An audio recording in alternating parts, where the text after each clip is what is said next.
Résumé du livre Votre temps est infini de Fabien Olicard. Fabien Olicard est un mentaliste, vidéaste et auteur. Dans son livre, il propose des méthodes, des outils et des astuces pour mieux gérer son temps. Ses conseils s'organisent autour de 3 objectifs. Changer sa vision du temps, organiser son temps selon ses désirs et gagner du temps chaque jour. Pour ce résumé, je vais essayer de synthétiser les principes et astuces qu'il aborde pour ces 3 sujets. C'est parti!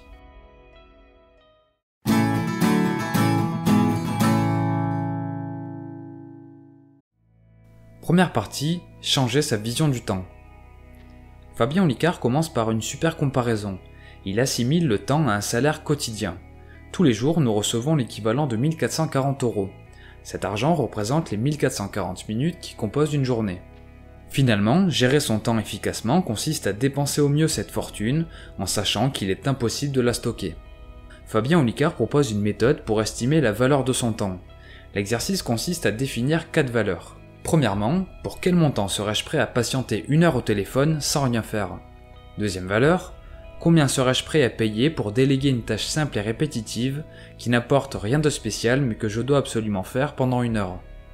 Troisièmement, quel est mon salaire horaire réel? Il faut prendre en compte tous ces revenus et comptabiliser le temps de transport. Quatrième étape, combien dois-je gagner par heure de travail pour être satisfait? Pour connaître la valeur d'1 heure de son temps, il suffit de faire la moyenne de ces 4 montants. Cette estimation permet de faciliter ses prises de décision afin d'éviter de perdre du temps. Par exemple, si je considère qu'1 heure de mon temps équivaut à 100 €, alors il est tout à fait judicieux de payer un billet d'avion 30 € plus cher s'il me permet de gagner 1 heure. Pour nous aider à changer notre vision sur le temps, l'auteur partage également plusieurs principes. D'une part, il explique que notre vie se compose de 5 types de temps et qu'il faut les séparer fermement et les maîtriser. Il y a d'abord le temps professionnel, les activités qui ont pour finalité une rémunération, le temps personnel, les activités génératrices de plaisir mais sans autre bénéfice, le temps pour soi qui correspond aux activités qui nous font progresser physiquement, mentalement ou spirituellement, le temps obligatoire, les activités nécessaires qui génèrent un sentiment négatif comme le ménage ou les tâches administratives, et enfin le temps perdu, toutes les autres activités qui remplissent notre temps sans apport et n'appartiennent pas aux autres catégories. Autre principe clé, comprendre qu'il est indispensable d'aller à l'essentiel car notre temps est limité. Pour cela, on peut se fixer des délais courts pour profiter de la loi de Parkinson, ou commencer par les tâches les plus importantes et difficiles. Autre principe clé, s'organiser pour avoir du temps. On reviendra plus en détail sur ce point lorsqu'on abordera la seconde partie du livre. Quatrième principe, mettre en place des habitudes pour effectuer des tâches naturellement sans les subir. Fabien Olicard conseille par exemple de prendre l'habitude de découper les gros projets en petites tâches quotidiennes afin d'arriver au résultat final plus en douceur. Il suggère aussi d'appliquer la règle 1 vaut mieux que 0. Il vaut mieux faire une pompe que 0, il vaut mieux lire un livre que 0, il vaut mieux avoir 10 abonnés sur YouTube que 0. Bref, il vaut mieux obtenir un petit résultat que rien du tout. Autre exemple d'habitude, profiter des temps morts pour anticiper grâce à la visualisation. On peut profiter du temps dans les embouteillages pour préparer mentalement son speech pour la prochaine réunion, on peut profiter du temps dans la salle d'attente pour réfléchir au planning de ses futures vacances, etc. Cinquième principe, décider sans perdre de temps. En plus de connaître la valeur d'1 heure de son temps, l'auteur conseille de créer des systèmes de filtres pour prendre des décisions conscientes plus rapidement.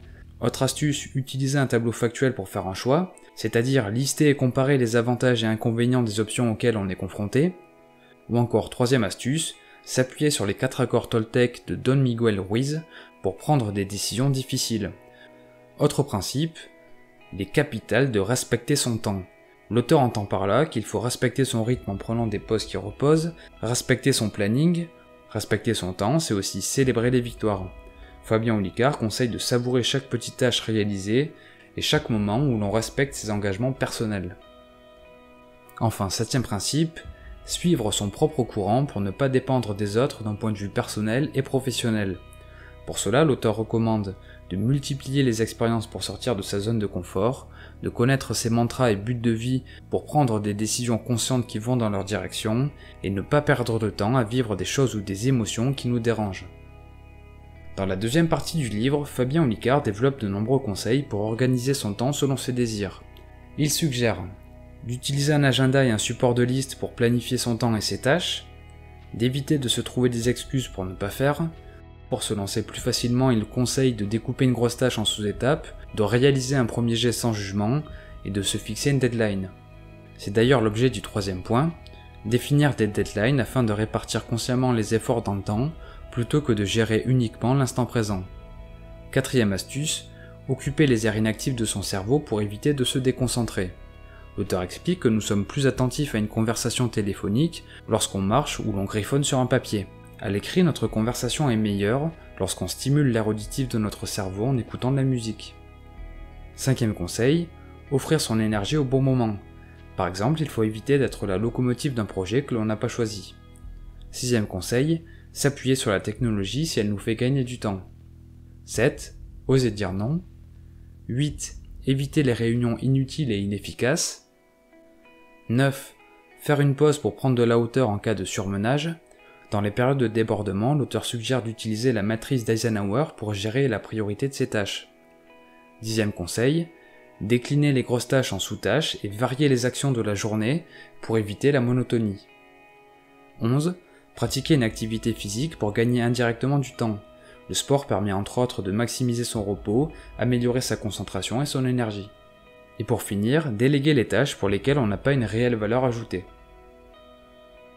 Dans la troisième partie du livre, Fabien Olicard partage des astuces concrètes et applicables immédiatement pour gagner du temps au quotidien.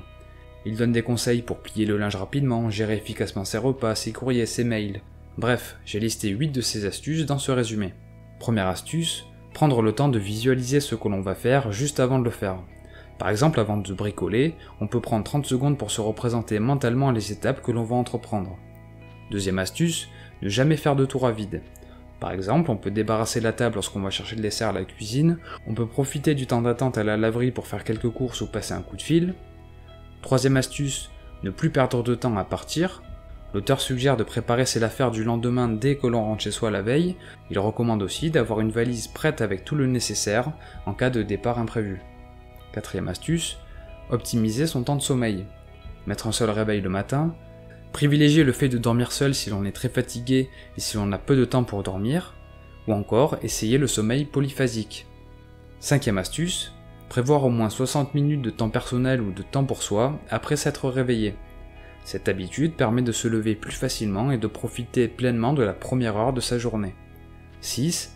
Ranger et ne pas s'encombrer de choses inutiles. L'auteur invite à mettre au plus près les choses que l'on utilise souvent, quitte à ne pas être conventionnel.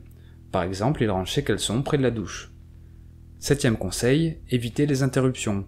Éteindre son téléphone durant les sessions de travail, supprimer les notifications de ses appareils, définir un code visuel pour montrer à son entourage que l'on n'est pas disponible. Et enfin, 8e conseil, coupler un appel téléphonique à une autre activité, comme par exemple les tâches ménagères. Fabien Olicard termine le livre par des conseils et réflexions plus générales, notamment sur le secret de la réussite, sur le fait qu'il vaut mieux agir qu'attendre, ou encore qu'il faut apprendre toute sa vie. Pour conclure, je voulais partager le secret qu'il donne pour se créer un jour supplémentaire à la fin du mois. Fabien Olicard termine le dernier jour du mois à 12h30. À partir de cette heure, il considère qu'une nouvelle journée commence. Il se consacre entièrement cette demi-journée et il en profite pour réaliser les activités qui lui plaisent. Merci pour votre attention, j'espère que ce résumé vous a plu. Si c'est le cas, je vous invite à laisser un pouce bleu et un commentaire. Je vous recommande vivement la lecture du livre de Fabien Olicard, car il est très riche d'enseignements. Vous trouverez un lien affilié vers la page Amazon du produit dans la description de la vidéo. Pour finir, je vous invite à vous abonner à la chaîne et activer les notifications pour être informé lorsque de nouvelles vidéos paraîtront. C'était Mr. Fanjo, à très vite.